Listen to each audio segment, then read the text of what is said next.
ಕಳಿಸ್ಕೊಟ್ಟಿದ್ರಿ, ಅದು ಹೇಗೆ ಬಂತು ನಿಮಗೆ? ಗೋಲ್ಡ್ ಸುರೇಶ್ ಅವರು ಮೊದಲನೇ ಬಾರಿಗೆ ಕ್ಯಾಮ್ರಾ ಫೇಸ್ ಮಾಡ್ತಾ ಇರೋದು ನಮ್ಮ ಕೋಣ ಸಿನಿಮಾದಲ್ಲಿ. ಹರಿಕೃಷ್ಣ ಅವರು ಡೈರೆಕ್ಷನ್ ಮಾಡ್ತಾ ಇದ್ದಾರೆ. ಆ್ಯಂಡ್ ನಮ್ಮ ರೈತರು ಪರವಾಗಿ ಒಂದು ಮಾತನ್ನು ಅವರು ಈ ಸಿನಿಮಾದಲ್ಲಿ ಹೇಳ್ತಾರೆ. ಆ್ಯಂಡ್ ಆ ಸಮಯಕ್ಕೆ ನಮ್ಮ ಜನರಿಗೆ ಏನು ಇಂಪಾರ್ಟೆಂಟ್ ಇರುತ್ತೋ, ಅಂದರೆ ಓವರ್ ಆಲ್ ಇವಾಗ ಎಲ್ರಿಗೂ ಏನು ಇಂಪಾರ್ಟೆಂಟ್ ಇರುತ್ತೋ ಅದೇ ನಡೆಯುತ್ತೆ ಅನ್ನೋದನ್ನು ಒಂದೊಂದು ಮಾತಲ್ಲಿ ಅವರು ಹೇಳ್ತಾರೆ, ಅಥವಾ ಆ ಸೀನಲ್ಲಿ ಕನ್ವೆ ಆಗುತ್ತೆ ಅಂತ ಹೇಳ್ಬೋದು. A very important role he has played. ನಾನು I am heartly thankful to gold Suresh sir. ನಾನು ಕರೆದಿದ ತಕ್ಷಣ ಒಂದು ಮಾತು ಏನೂ ಹೇಳಲಿಲ್ಲ. ಈಗ ಬಬ್ಲು ಅವ್ರು ಹೇಳಿದಾಗೆ ಅವ್ರು ನಾನು ಫೋನ್ ಮಾಡಿದ ತಕ್ಷಣ ನಿಮಗೋಸ್ಕರ ನಾನು ಖಂಡಿತ ಬರ್ತೀನಿ ಅಂತ ರಾತ್ರಿ ಬಂದು ಶೂಟಿಂಗ್ ಮಾಡಿಕೊಟ್ಟಿದ್ದಾರೆ. So thank you so much gold Suresh sir. Madam, ನನ್ನಿಂದ ಟ್ರೆಂಡಿಂಗ್ ಹನುಮಂತ ಬಿಗ್ ಬಾಸ್ ಗೆದ್ದಿದ್ದಾರೆ, ಅವ್ರ ಬಗ್ಗೆ ಏನು ಹೇಳ್ತೀರಾ? Hanumantha, I wish you all the very best. ತುಂಬ ಒಳ್ಳೆಯದಾಗಲಿ. ಇವತ್ತು ಗದಗಕ್ಕೆ ಬಂದಾಗಿಂದನೂ ಐ ಸಾ ಅವರ ಒಂದು ಔಟ್ಲುಕ್, ಅದರದ್ದು ಒಂದು ಡ್ಯಾನ್ಸ್ ಪರ್ಫಾರ್ಮೆನ್ಸ್ ಇತ್ತು ಅಂತ ನೋಡಿದ ತಕ್ಷಣ ನಂಗೆ ಮತ್ತೆ ಹನುಮಂತ ಅವ್ರು ನೆನಪಾದರು. And at the same time Hanumantha ಯಾವ ರೀತಿಯಾಗಿ ಒಂದು ಪ್ಲೇಸ್ನ ಗಳಿಸ್ಕೊಂಡಿದ್ದಾನೆ ಅಂತಂದರೆ, there is no hatred for him.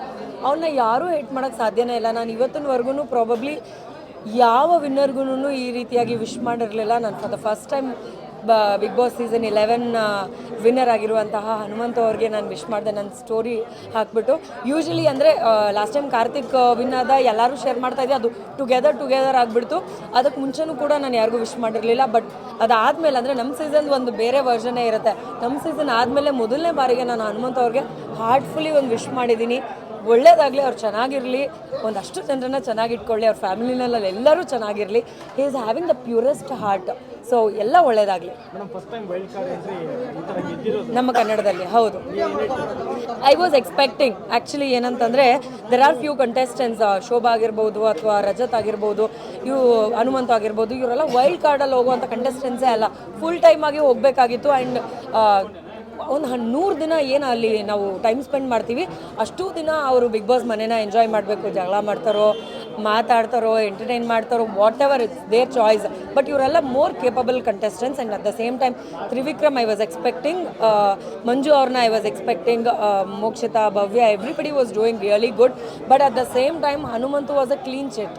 So ಅದೊಂದು ವೆರಿ ಕ್ಲಿಯರ್ಲಿ ಎವಿಡೆಂಟ್ಲಿ ಎಲ್ಲ ಜನರ ಪ್ರೀತಿ. ಇವಾಗ ನಾನು ಆವಾಗಲೇ ಯಾರಿಗೋ ಹೇಳ್ತಾ ಇದ್ದೆ, ಹನುಮಂತಗೆ ನಾವು ಎಲ್ಲರೂ ಯಾಕೆ ಅಷ್ಟೊಂದು ಇಷ್ಟಪಟ್ವಿ ಅಂತಂದರೆ, is being more natural, more ground to earth. ಅದೇ ಅವರು ಒಂದು ಸ್ವಲ್ಪ ಜಾಸ್ತಿ ಹನುಮಂತನೇ ಆಗಿದ್ದು ಸ್ವಲ್ಪ ಜಾಸ್ತಿ ಸ್ಟೈಲಿಶ್ ಆಗೋ ಅಥವಾ ಸೂಟು ಬೂಟು ಹಾಕೊಂಡು ಅಲ್ಲೇ ಬಿಗ್ ಬಾಸ್ ಮನೆಯಲ್ಲಿ ಇದ್ದಿದ್ರೆ ಪ್ರಾಬಬ್ಲಿ ನಾವು ಇಷ್ಟು ಅವನಿಗೆ ಪ್ರೀತಿ ಕೊಡ್ತಾ ಇರಲಿಲ್ವೇನೋ. ಬಟ್ ಅವನಾಗೇನೆ ಆ ಪಂಚೆ ಉಟ್ಕೊಂಡು ಅದನ್ನು ಒಗೆಯಲ್ಲ ಅಂದ್ಕೊಂಡು, ಬಟ್ಟೆ ಕೊಟ್ಟರೆ ಹಾಕೊಳ್ಳಲ್ಲ ಅಂದ್ಕೊಂಡು, ಈ ಥರ ಅವ್ನು ಹೆಂಗಿದಾನೋ ಹಂಗೆ ಇರೋದಕ್ಕೆ ವಾರಕ್ಕೆ ಒಂದ್ಸಲ ಸ್ನಾನ ಮಾಡ್ತೀನಿ ಅಂದ್ಕೊಂಡು. ಅಂದರೆ the reality is more important to the people. So ನೀವು ನಾರ್ತ್ ಕರ್ನಾಟಕ ಬಂದರೆ ತುಂಬ ಜನರ ಲೈಫ್ ಸ್ಟೈಲ್ ಅದೇ ಆಗಿರುತ್ತೆ. ನಿಮ್ಗೆ ಅದು ಗೊತ್ತಿರುತ್ತೆ, ಗೊತ್ತಿಲ್ಲದೆ ಇರೋರ್ಗೆ ಹೇಳ್ಬೋದು ನಾವು, ಹೌದಪ್ಪ ಹಿಂಗೆ ಬ್ಯಾಂಗ್ಳೂರಿಗೆ ಬಂದಾಗ ಹಿಂಗೆ ಚೇಂಜ್ ಆಗೋ ಅಂತ. ಕೆಲವ್ರು ಚೇಂಜ್ ಆಗ್ತಾರೆ, ಅದು ಬಿಟ್ಟರೆ ತಾನಾಗೇ ಇದ್ದು ಗೆದ್ದು ಬಂದಿದ್ದಾನೆ. ಒಳ್ಳೆಯದಾಗಲಿ. ಸರ್, ಕೆಲವೊಂದು ಜಾಗವನ್ನು ಯಾರೇ ತುಂಬಕ್ಕೆ ಪ್ರಯತ್ನ ಪಟ್ಟರು ಅದರ ಸಮಾಧಾನ ಇರಲ್ಲ. ಯಾವಾಗಲೂ ಸುದೀಪ್ ಸರೇನೆ ಬಿಗ್ ಬಾಸನೇ ಸುದೀಪ್ ಸರು. ಇದನ್ನು ನಾನು ಮೊದಲಿಂದನೂ ನಂಬ್ಕೊಂಡು ಬಂದಿರೋಂಥವಳು. ಸೊ ಸೀಸನ್ 1ಇಂದನೂ ಸುದೀಪ್ ಸರೇ ಬಿಗ್ ಬಾಸ್. ಸೊ ಯಾವತ್ತಿಗೂ ಬಿಗ್ ಬಾಸ್ ಅಂದರೆ ಸುದೀಪ್ ಸರ್.